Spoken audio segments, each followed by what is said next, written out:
Good evening, ladies and gentlemen. Welcome to another edition of the Learning Israel webinar program. Tonight is the Genesis class, where we look at themes and issues in the book of Genesis. I'm your host, Rabbi Ari Enkin, welcoming you back again this week live for another class. As we do each and every class, please let me know where you're listening in from this evening, and let me know that you hear me okay and that you see the first slide okay. And we'll get going in just a moment. I'm being told you don't see the first slide. Okay. How's that? Okay. You should be able to see me. Do you see me on your screen? If you don't see my face on the screen, there's something wrong. But if you hear me okay and see my face, everything is A-okay, and we'll get going in just a moment. Please forgive me. I'll be sipping some tea over here, some hot tea. It's very cold in our office this evening. So please forgive the sipping sounds if they come from time to time. One more sip and we'll get going. Okay. Welcome Springfield, Missouri. Welcome Iowa, Bulgaria, Barcelona. Buenos noches. What else do we have over here? Toronto, Germany, New York. Welcome. Welcome. Israel. Wow. I guess it's a local call for you. Get it? Local call, Israel. But we're all online. Los Angeles. Welcome. Okay, ladies and gentlemen, we're going to get going. A lot to cover this evening, as usual. A lot of learning to do. So, as we know, Abraham, if it's okay with you guys, I'll be using the Hebrew for names probably most of the evening. Might switch back to Abraham, but I'm an Abraham guy, Yosef instead of Joseph, and you get the idea. So God tells Abraham to leave Iraq, to leave Babylon where he lived, Ur Kasdim, and go to the land of Israel, Eretz Yisrael, which in that time in the Torah was called Canaan. And the Torah tells us when he got to Canaan, when he got to the land of Israel, the Torah tells us exactly where he pitched his tent. Lots of information. Let's look at that verse. The verse says, he relocated to the east of Bethel and pitched his tent. We had Bethel on the west. We had Ai on the east. And he built an altar to God and invoked God by name. So, ladies and gentlemen, the commentators ask the following question. Is it not strange that the Torah uses so many words just to tell us where Abraham pitched his tent? We know the general vicinity. Why does the Torah just tell us he went in the area of Beit El? What do I have to know what's on the east, what's on the west? What is going on over here? GPS? The Torah is giving us Waze? What's going on over here? The Torah is always so stingy in its use of words, but right here we're expanding in words and seemingly giving information that's seemingly not important. What's going on over here? So the commentators tell us, my friends, as anyone who has dealt in real estate knows, that there are three principles, cardinal principles, fundamental principles in the world of real estate. And I will tell you, if you don't know already, what those three principles of real estate are. They are principle 1, location, principle 2, location, principle 3, location. Location, location, location. Location is everything. You know, if one is going to open up a new business, you must carefully research the location that you're choosing for your new business. Is there traffic in that area? Is it open? Is it accessible? Is there parking? What kind of community? What kind of neighborhood? Excuse me, taking a l'chaim from my tea over here. Location is everything. We have to know exactly where we're opening a business. Nobody just opens a business blindly. Taking you to your next slide now. So what's going on over here? The answer, my friends, is that Avram Avinu, Abraham, was opening a business. Yes, we're going to learn more about this business in just a moment. But Abraham left Ur Kasdim. God tells him to go to the land of Israel. And Abraham chooses where in the land of Israel to pitch his tent in order to find the place where his business would do as well as possible. The great rabbi, his name was a Chafetz Chaim. As a great rabbi, lived at the turn of the 20th century, died before the Second World War. The Chafetz Chaim explained this going on over here, these words and instructions and information about Avram and his tent and location. The Chafetz Chaim says that Abraham was going into business. What business was that, my friends? Abraham was in the business of drawing people, bringing people closer to God. He's what we call in the outreach business. He was in the education business.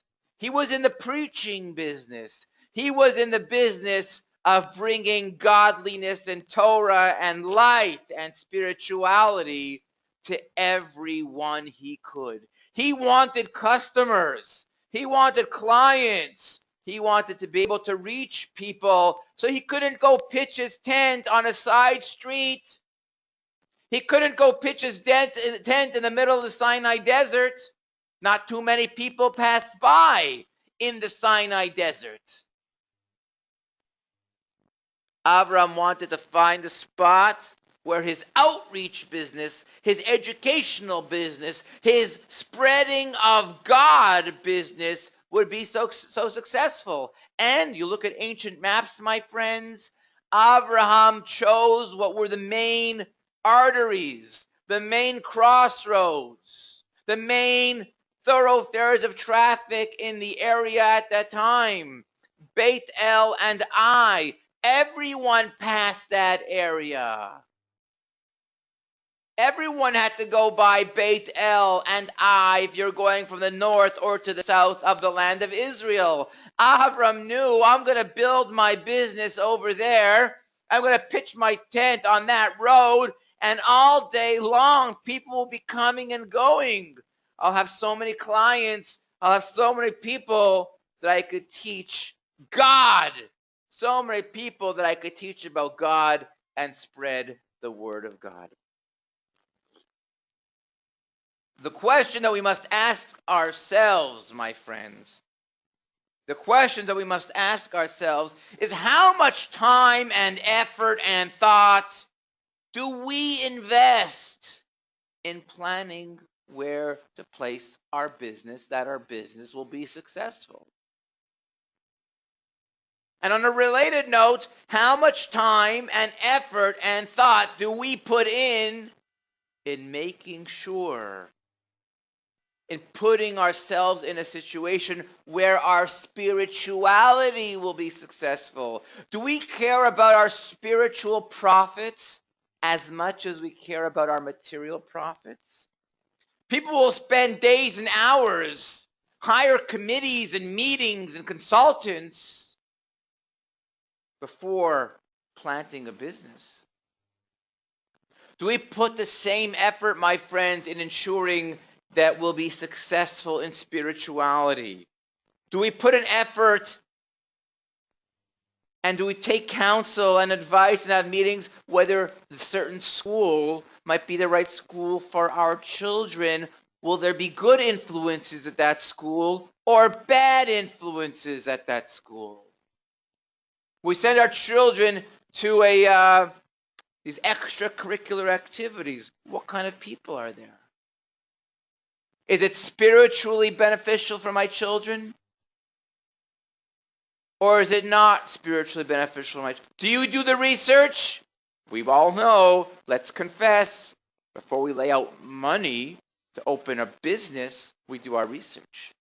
does spirituality mean the same to us as our money? Very important thing to think about. You see, that's the difference between Avraham Avinu and us. The location of Avram's tent was crucial because spirituality was his business. Now, not all of us are rabbis and we're into the spiritual business. No, a lot of people this evening are professionals and laborers. We have all kinds in our membership over here this evening. All kinds of people, all kinds of trades, all kinds of professions, all kinds of businesses. But your spirituality and your family spirituality has to be your business as well. Making sure the places you go and the people you're with and the things you do are matching up the standards that you want for your family, the spiritual standards you want. You put effort into your business, my friends. Put effort into your spirituality as well. Okay. I'm going to go into a new topic right now. We're going to talk about Lot. Lot was Abraham's nephew. Those who have been with us in previous weeks and previous programs know very well the story of Lot. If you missed those classes, well, they're recorded. Lot is captured by those kings. So Abraham is not going to just sit there and let his nephew get captured. No! Abram gathers an army of 318 men. We call it the commando unit. Abraham gets together a commando unit of 318 men. You see, Israel wasn't the first to put together the Israel Defense Forces. Abraham, thousands of years ago, he was the first to put together a Jewish army. And he had 318 of his best men. And they're going to go and rescue Lot, who, by the way, was taken hostage in the area of Damascus. Things just never change. Okay. And the Talmud examines the verse that the Torah uses to tell us about this army that Abram put together.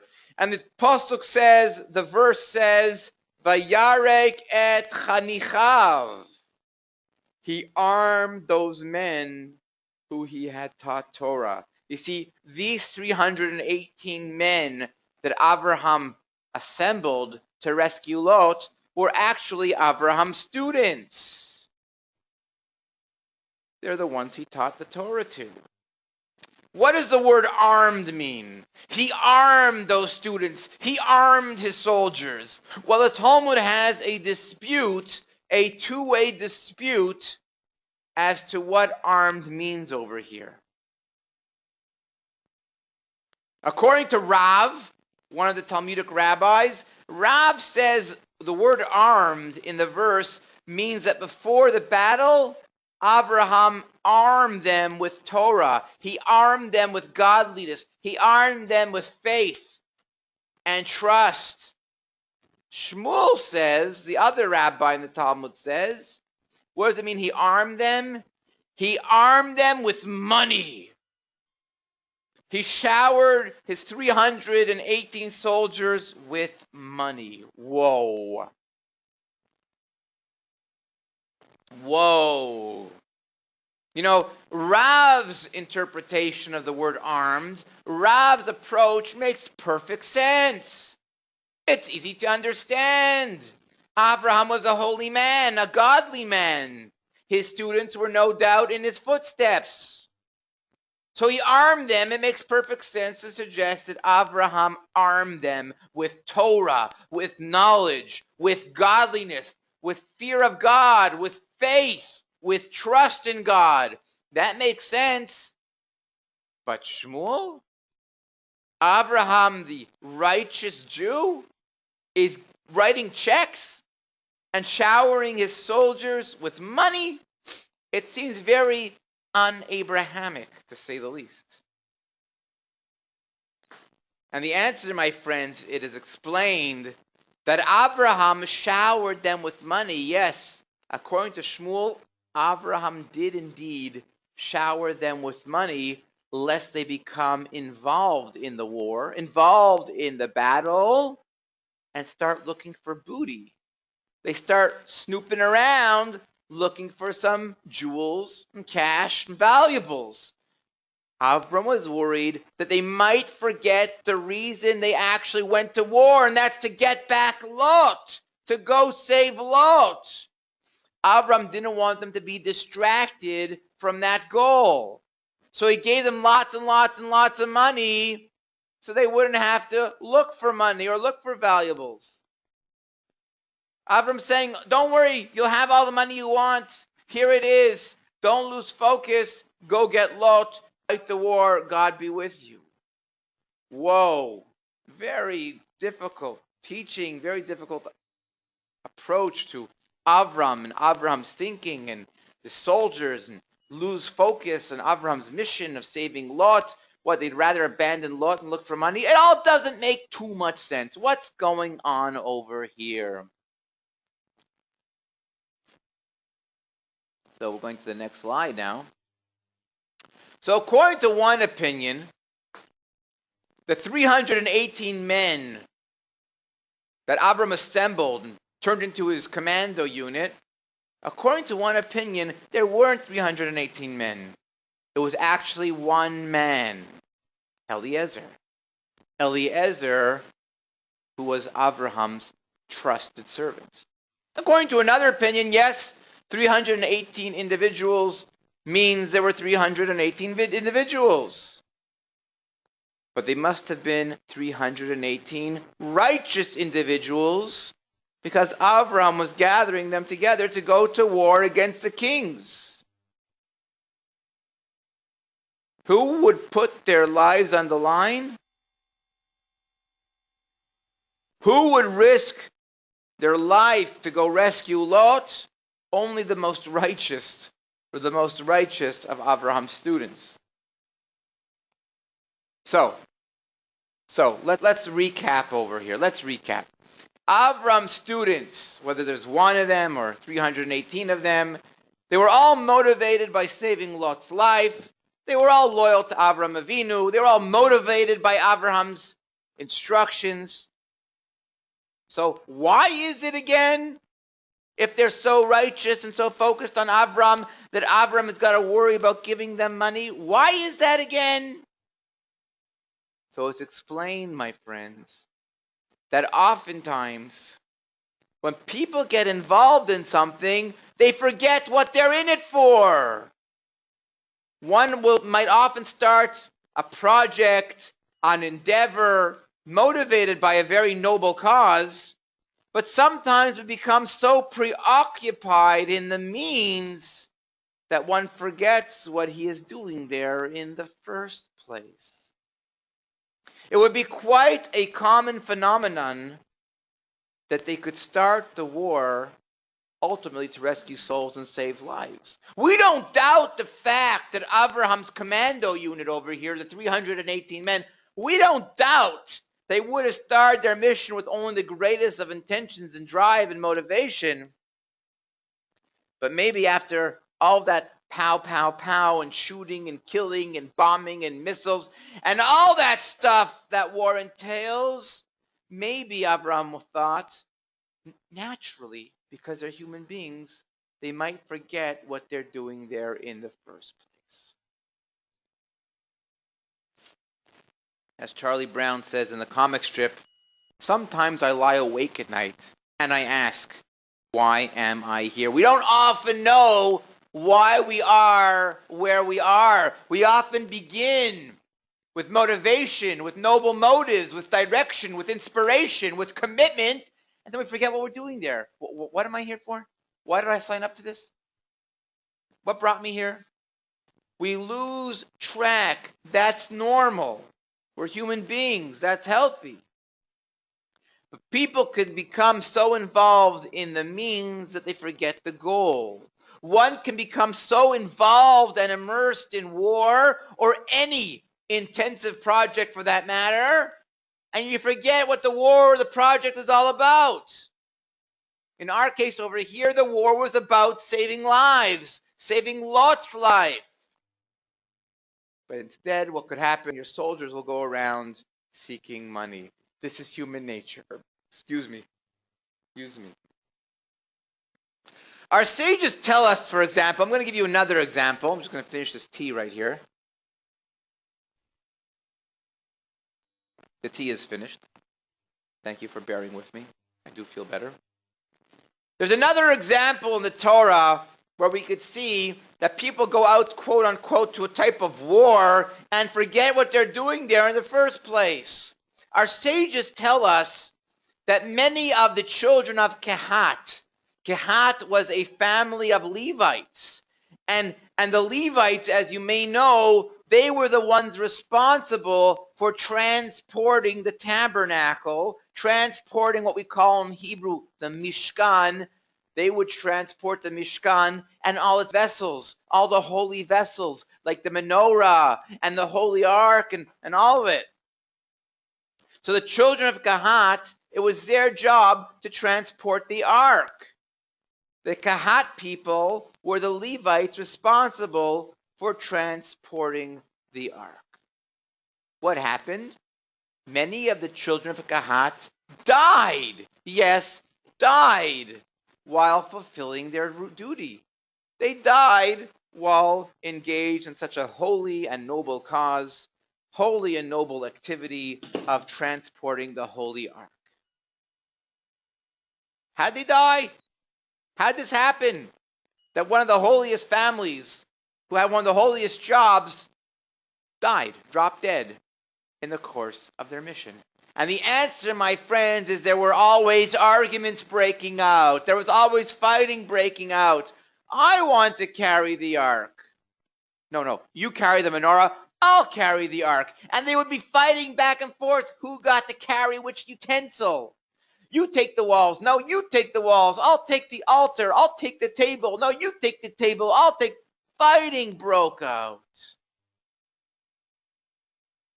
And when it came time to transport whatever they were going to transport, they had fallen from their high spiritual level due to all the infighting. They didn't have the necessary reverence that was needed for carrying the ark, and they were punished with death accordingly. Again, what's happening here? Are they interested in service of God, or are they not interested in the service of God? They got so involved in who should do this and who should do that, that the whole goal is forgotten. The purpose is supposed to be divine service and sanctification of God's name, not arguments over who should carry what. And this, my friends, is what Avraham Avinu understood. He knew the people, even the most righteous, can easily forget the main goal, their purpose. So he gave them all the money up front, so that money, at least, will not be on their minds. It won't distract them from saving worlds. We must always remember, my friends, whenever we engage ourselves in any noble cause, we must never forget why we were in the cause in the first place. Solomon once wrote in Proverbs, it says in the book of Proverbs chapter 2 verse 4, if you will pursue fear of God like you pursue money, then you will find fear of God. I spoke about this a few minutes ago when I asked us all, not asked you, asked us. I include myself in all these talks. Make no mistake. I need to grow too. I need to hear these words of encouragement as well. I mentioned a moment ago, I said, well, we all invest time and money into opening a business. Do we invest the same amount of energy and resources in our spiritual development? Do we pursue the fear of God like we pursue money? We call consultants. We spend sleepless nights. We spend fortunes to ensure that our businesses are successful. We must use the same effort in the area of spirituality. It always amazes me that when seats go on sale for like the World Series baseball game, or the tickets go on sale for a famous singer, people camp out in line for a night or two beforehand to make sure they could purchase the good tickets. You ever see this? It's crazy. Some people wait 2, 3, or 4, or 5 nights in line, yes, 2 or 3 days in line just to purchase a ticket to ensure they'll get the good ticket. That was actually maybe more in the olden days. It still happens today, but today you can buy your tickets online. You don't have to camp outside a ticket office, a box office, to buy a ticket. So many people are willing to camp out and go to all kinds of crazy lengths and extents to get tickets for a rock concert. Now, imagine the greatest rabbi or the greatest spiritual leader of your choice in the world, whoever that might be, would be coming to town, and tickets would be going on sale for the lecture.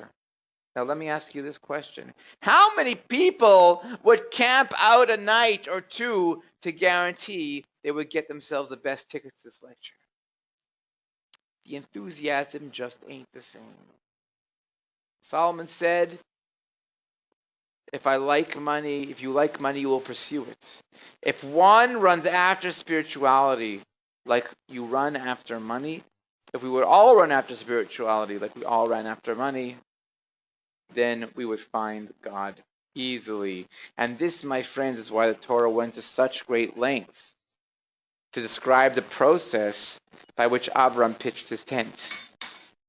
Location mattered to him. The Torah is telling us exactly where Avram pitched his tent because location mattered to him. And that would determine the success of his business and at the same time the success of his spiritual endeavors. Okay, new topic. Share with you another story. Why was Abraham made to wander? Abraham was a wanderer.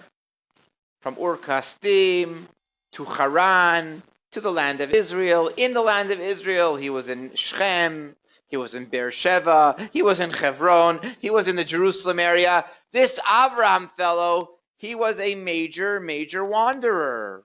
Why did Abraham have to wander? Why was wandering such a major feature of Abraham's life? So the rabbis teach us that one of the reasons that God wanted Avram to leave town and wander around was because it would be, quote unquote, for his own good. Yes, God wanted Abraham wandering around for his own good. What does this mean, for his own good? How could wandering around homeless be for your own good? So perhaps the story from the great Rabbi Nachum of Chernobyl will help explain what this means. You see, Rabbi Nachum was once imprisoned. In fact, back then, it didn't take very much for a Jew in the Ukraine, especially a rabbi, to wind up in jail. Any excuse to throw rabbis in jail back then in the Ukraine, they welcomed the offer. Throwing Jews in jail was lots of fun. And Rabbi Nachum, unfortunately, was once imprisoned in a Ukrainian jail for no good reason.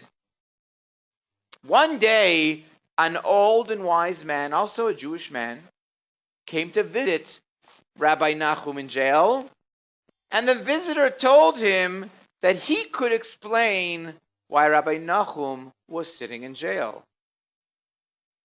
Wow. You see, Reb Nachum used to devote much effort to the mitzvah of redeeming Jews from unjust captivity. Like I mentioned a moment ago, Jews were very often taken captive. They were thrown into jail for no good reason. And Rabbi Nachum of Chernobyl, would make it his life's goal to try and get these Jews out of captivity. When Jews were arbitrarily thrown into jail, he felt obligated to do whatever he could to work for their release. The old Jew told him that God put him in jail so that he would be able to appreciate what a great mitzvah he does when he works for the release of Jewish prisoners. You see, the man explained to Rabbi Nachum, now that you're sitting in jail, Rabbi Nachum, you could better empathize with the prisoners who you helped. See, well, you'll get out of here eventually, said the man, and the next time you will go out to raise money and and work in your efforts to redeeming captives, it'll be a different experience for you. You'll have much more appreciation and first-hand knowledge of what it's like to be a captive and first-hand knowledge on the importance of getting them redeemed. So that is what was going on over there with Reb Nachum's life, and that's what's going on over here with Abraham's life. You see, Abraham was destined, and he was, the prototype of kindness between man and fellow man. Abraham was destined to be the prototype of welcoming in wayfarers. We are told that Abraham was the father of hospitality. That was one of the greatest mitzvahs he did, and one of the mitzvahs he ran after, literally, is the mitzvah of having guests, hosting guests, welcoming guests, what we call in Hebrew, hachnasas orchim, the mitzvah of hospitality. You see, God wanted to show Abraham what a great mitzvah it is to be able to host somebody who's traveling, who's wandering, who needs a place to stay. And the best way to learn how to be a good host is to first be a traveler. When a person is a wandering traveler for an extended period of time, he really learns to appreciate the great kindness provided by those who warmly extend hospitality. This experience is the best training grounds for becoming a better host. Therefore, God said to Abraham, go, be a traveler. Yes, it will be for your own benefit. It will be for your welfare, because once you know what it's like to be a traveler, you'll make that much better a host. As the old Jew told Rabbi Nachum, God was doing the same thing for Abraham. Go out, he told Abraham. God wanted Abraham wandering so that he should see how hard it is to be a traveler, and as a result, he'll be a much better host. Sometimes, as I say, my friends, putting your feet in somebody else's shoes, that's how you know how to empathize and to really relate to somebody in that situation. As it says in the slide on your screen, sometimes you must hurt in order to know, fall in order to grow, lose in order to gain, because most of life's greatest lessons are learned through pain. Okay, moving on to our next teaching. Asking for advice. We're going to spend a few moments here talking about advice.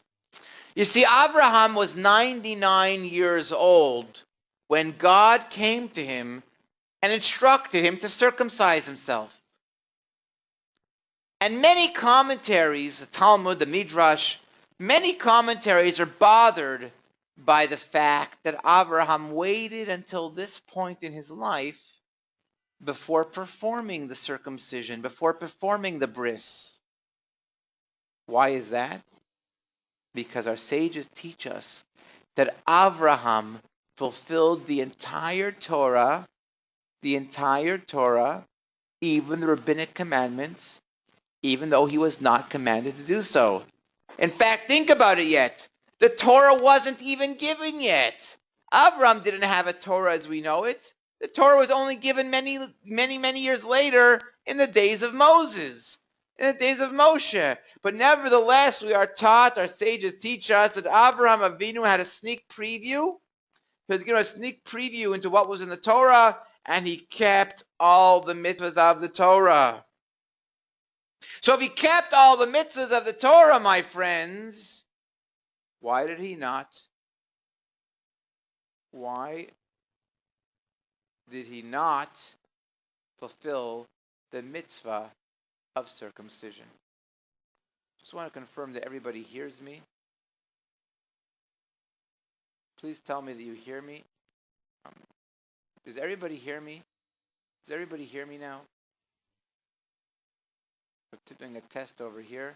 Okay, you do hear me. Something went kooky a moment ago. It was not me, that's for sure, but okay, everything's working. Back to my question. This is an important point over here, very important point. Abraham was 99 years old, and we are told he kept the entire Torah. So if Abraham kept the entire Torah, why didn't he do the mitzvah of bris? Why didn't he circumcise himself? If Abraham kept all the commandments of the Torah, and our sages tell us he did, why did he not circumcise himself until now? Why did he wait for a specific commandment from God to circumcise himself? He didn't wait for God to tell him to keep the Sabbath, but we're told he kept the Sabbath. We don't see that God told Avram to wear the tefillin or to wear the talis, the tzitzit, but he did anyways. Avram even kept kosher on his own free will. So why is it that the fundamental is so important mitzvah of circumcision Avram did not do? Well, a variety of answers are given to this question. But at the same time, on a related note, we are told that God appeared to Abraham in order to tell him to circumcise himself. Where? By the plains of Mamre. Yes, God appeared to Avram in a place called the plains of Mamre to tell Avram to circumcise himself. What was Avram doing in Mamre? Actually, I should speak clearer. The verse saying that Avram was in Mamre was referring to immediately after the circumcision. So what was Avram doing in Mamre, in the plains of Mamre? Our sages teach us that Avram had gone to seek counsel from Mamre. Mamre was the name of a man, and Avram went to seek his advice after God commanded him to circumcise himself. That's what Avram was doing in Mamre. This is very strange. God gives Avram a commandment to circumcise himself, and Avram's got to say, wait, let me go discuss this with Mamre? What's going on over here?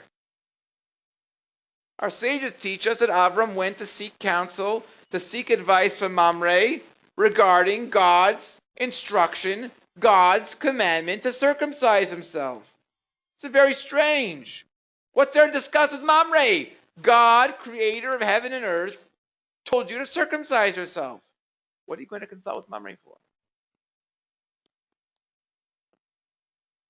Regarding no other mitzvah do we find that Abraham consulted the neighbors. What is going on here? Why is Avram seeking Mamre's advice after God tells him to circumcise himself? And the answer, my friends, is in the Midrash. And the Midrash seems to say that Avram was hesitant about fulfilling the command of circumcision, but for the best of reasons. That's right.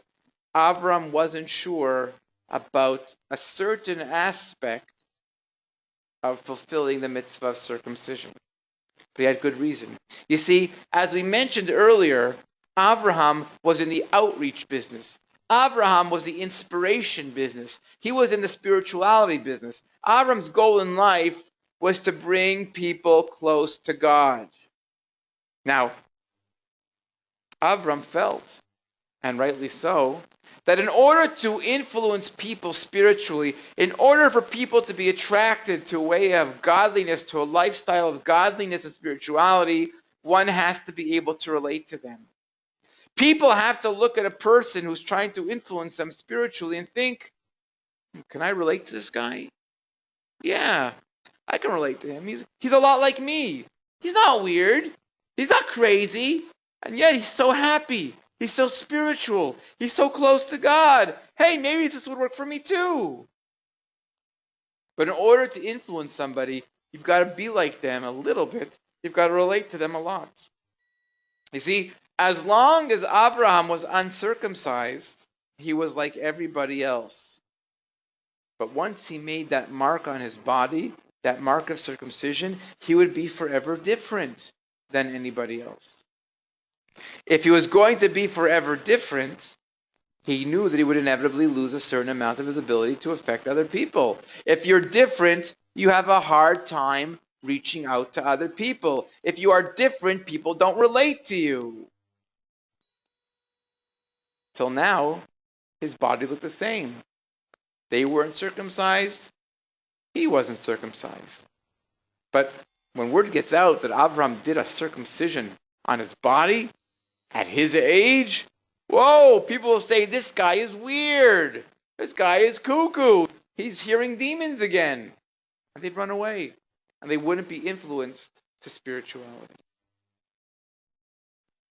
So this is why Avram went to Mamre. He didn't ask Mamre whether he should fulfill God's commandments or not. That was a given. The question he asked Mamre is should he fulfill the commandment to circumcise himself in a public manner that everyone would know, or in a private manner so nobody would know. He would keep it only to himself. And Mamre told him to do it in a public manner. Ladies and gentlemen, don't go anywhere yet. A few announcements over here. I want to take this opportunity to thank you for joining tonight's class. Hope you learned something, enjoyed the presentation. You learned a few words of wisdom from the words of the Torah and how we could look at things in such a contemporary fashion and how the Bible, so old, still applies to us today so much. Before we go, I'm going to show you a short video about Israel. Yeah, Israel, my favorite place. A short video about all the beautiful sights in this country. Today was the 10th day of the Hebrew month of Teves. Today was a fast day. I just broke my fast a few moments ago. We were fasting because on this day, it was the siege of Jerusalem. And the fast ended at nightfall, which was mentioned was a few minutes ago, a few minutes before the presentation began. This is a day we have to have Israel in mind, connect ourselves to the land, and together, through prayer and hard work, efforts and supports, we are going to rebuild this land from its pagan destroyers. Ladies and gentlemen, sit back, relax, and enjoy this video about Israel.